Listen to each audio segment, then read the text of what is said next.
I stood there in my cramped Chicago kitchen, the afternoon sun slanting through the blinds like bars on a cage, illuminating the red velvet cake smack in the middle of my scuffed granite countertop. The frosting swirled in elegant loops, spelling out Happy 8 Months. T&M in deep crimson, a heart punctuating the betrayal like a dagger. My sister Tara shifted uneasily by the fridge, her fingers twisting the hem of her blouse, eyes flicking toward the back door as if plotting her getaway. The air hung heavy, thick with unspoken accusations, and my grip on the counter tightened until my knuckles ached. "Who's Travis?" I asked, my voice a low rumble, steady despite the storm raging in my chest. She let out a brittle laugh, the kind that shatters like cheap glass under pressure. "It's nothing, Delaney. Just a cake from the office, some coworker's milestone or whatever." Her hand waved it off, the silver bracelet I'd gifted her years ago jangling mockingly, back when I could afford such gestures without second-guessing my bank balance. I reached into my pocket, pulling out the envelopes I'd found stuffed in her mailbox earlier that day. Utilities. A credit card bill, all addressed to Travis Monroe at her address. I laid them out like evidence in a courtroom, each one a silent indictment. "And these? Also from the office." Her face paled, the color leaching away like water down a drain. She opened her mouth, closed it. That familiar twitch in her left eye betraying her, the same tell from our childhood poker games at Grandma's cabin up in Michigan, where I'd always spot her bluffs. But this wasn't a game. This was 4 years of my life poured into her endless emergencies, $42,600 drained from my accounts, documented in a spreadsheet that haunted my sleepless nights. For years ago, under the glaring lights of the auto parts factory where I pulled night shifts as a quality inspector, my phone had buzzed with Tara's name. Her voice cracked over the line. "They're evicting us. Del. Leo's dad skipped town on child support again. And I can't scrape together rent." In the background, little Leo's voice piped up, for years old and innocent. "Mommy, are we gonna be homeless?" I remembered the hesitation, the deep sigh as I balanced my checkbook, delaying my own bills to wire her the money. "Just until your study," I'd said. But 1 month bled into 6. Then years.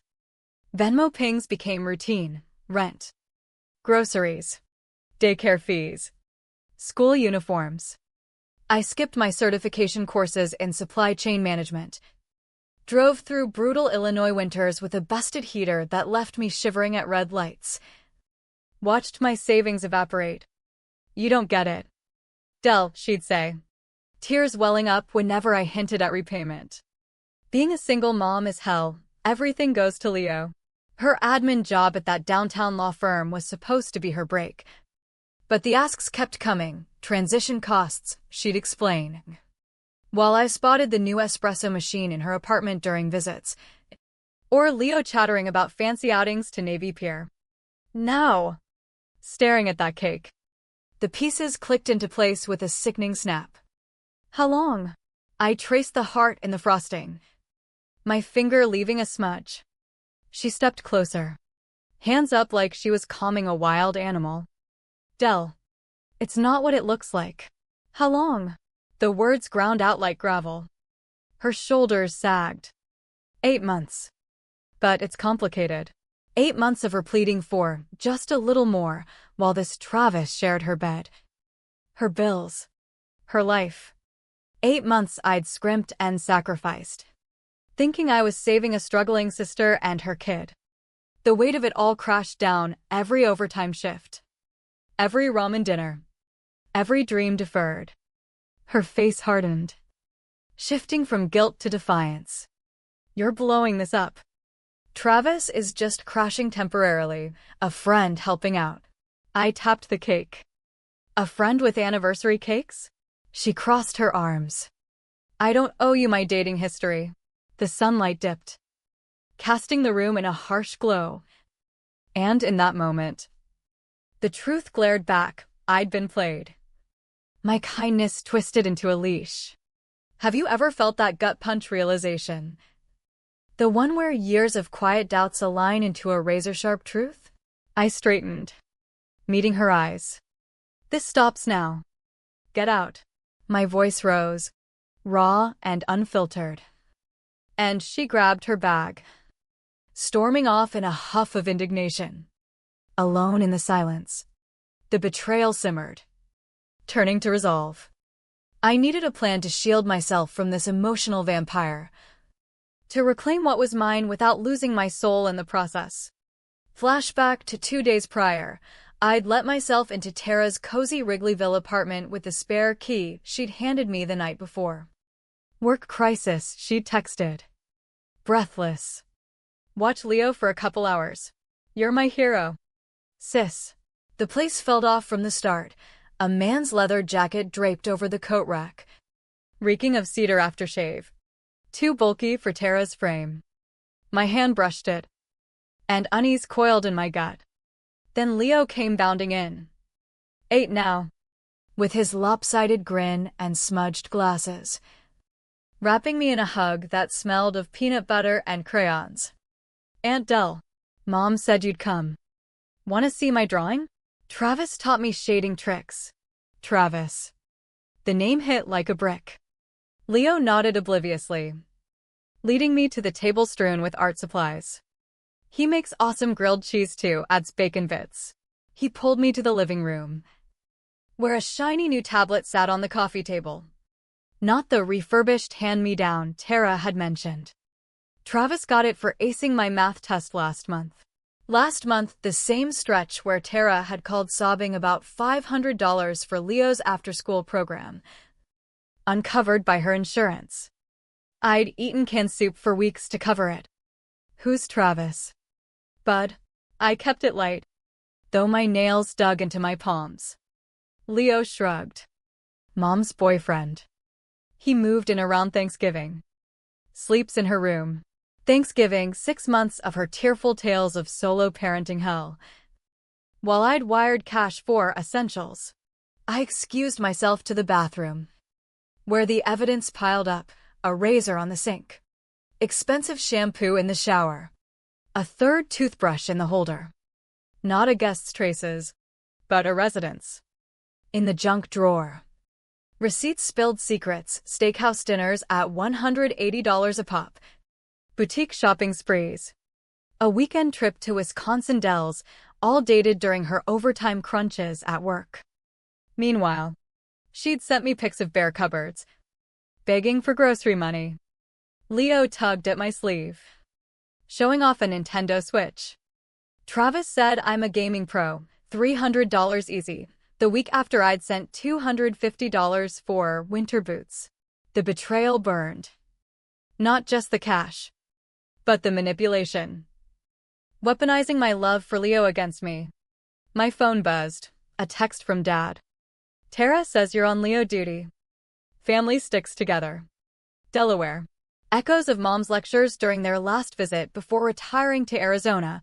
You're the stable one, help your sister. That's what blood does. I sank onto Tara's bed, surrounded by men's clothes in the closet, a fancy watch on the nightstand. The spreadsheet in my mind tallied, $42,600 not aid, but subsidy for her double life. Leo called from the hall. Aunt Dell. Pizza time.